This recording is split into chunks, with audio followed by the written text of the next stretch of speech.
Nakakaasar lang kasi magpapapalit lang sana ako ng gulong kaso binabaklas yung panggilid. Tapos nilagyan pa ng mga butas-butas tong pulley ko. Pati nga rin tong bell ko nilagyan na rin ng kanal-kanal. Hindi talaga maiiwasan yung mga shop na ganito. Ang maganda dito sa gulong na to bukod sa mura ay napakakapit pa niya. Medium compound na rin at made in Thailand. Nasa 2,000 pesos nga lang po ang bili ko dyan, harap at likuran na. Meron na nga rin siyang libreng pito at tire isang pares na po ng gulong ng NMAX. Hindi lang ito pang NMAX, meron din iba't ibang sukat. Kung medyo may kaliitan po yung mga gulong nyo, baka wala pang 1,500 ay meron na kayong ganyan pares. Nga po pala yung itsura ng thread or spike ng gulong ko dyan sa unahan. Ayan nga po pala yung regular series ni Panther Tires. Ganto naman po yung itsura ng spike ng gulong ko sa likuran. Bali ganyan po yung itsura ng Thunder series. Ang kagandahan po pala sa medium compound na gulong, perfect po siya pang daily use. Kung ikaw ay delivery rider or motorcycle taxi rider din, maganda po siya gamitin kahit umaraw or umulan. Pag palang mga gulong na to ay nabili ko lang online. Ganito nga po yung ginagawa ko para makatipid. Tapos naghahanap lang ako ng shop na merong gantong machine. Hindi kasi uubra kapag dinala ko lang to sa mga vulcanizing shop na disikwat lang. Kung taga Valenzuela or malapit lang po kayo dito, pwede po kayo pumunta dito kay B-Works. Ito nga pala ay located lang dito sa kahabaan ng East Service Road, Kanumay East. Kapag nakita nyo tong Don Benitos ay malapit lang siya dito. Expert nga rin pala sila pagdating sa mga CVT at makina. Meron silang mga pyesa dito at kumpleto rin sila sa mga gamit. Baby nga rin si Horsey dito kasi sinampa pa sa rama. Magpapapalit lang sana ako ng gulong kaya lang binaklas na yung panggilid.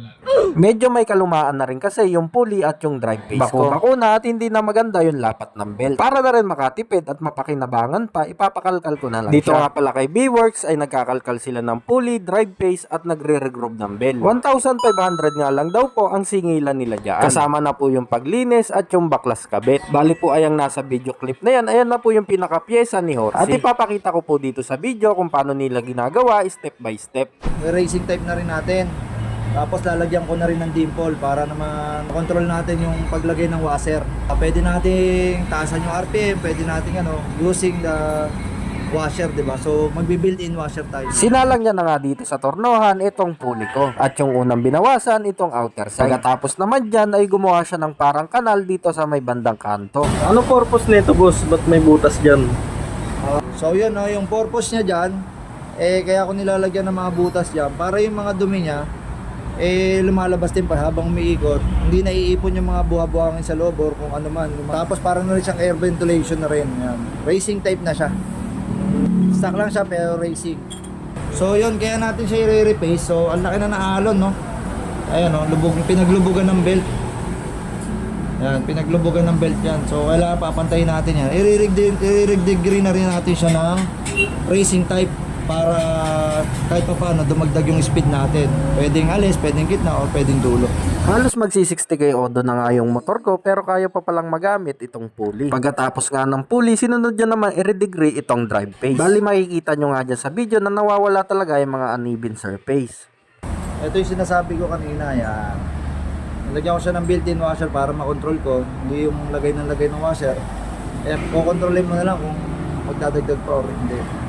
Pagkatapos ng drive face ay sinalang niya na dito sa milling yung pulley. Tinatabasan niya nga dito yung paglalagyan ng bola. Bali ayan na nga po yung kinalabasan. Tingin ko nga dito para ma-extend yung pag-angat-angat ng bola. Pagkatapos naman yan ay sinunod niya na itong nilagyan ng design sa may outer side at niregroove na. Kung sakali nga din na gusto niyo magpakalkal dito, nasa 1 to 2 hours bago matapos. Depende na lang din po kung may mga naunang customer sa inyo. Yung araw nga na yan, bala ko lang nga sana talaga magpalit lang ng panggilid. Buti na nga lang at napakinabangan pa nga tong mga luma. Mas matibay pa nga daw ito kaysa sa mga aftermarket. Gawa nga ng mas matibay yung bushing ng stock. After nga matapos, nilinisan lang yung ibang pyesa. Tapos sinalpak na rin itong mga inedit. Bumili na nga lang din ako ng bagong belt dyan para mas maganda yung lapat. Yung mga araw nga na yan, marami-rami rin yung mga customer nilang dumadating. Meron pa nga MIUI dito na babayong makina. Mas maganda nga rin po na masilip nyo yung FB page nitong B-Works para po makita nyo yung ibang gawa nila at makita nyo na rin yung mga laro niya pagdating sa mga racing.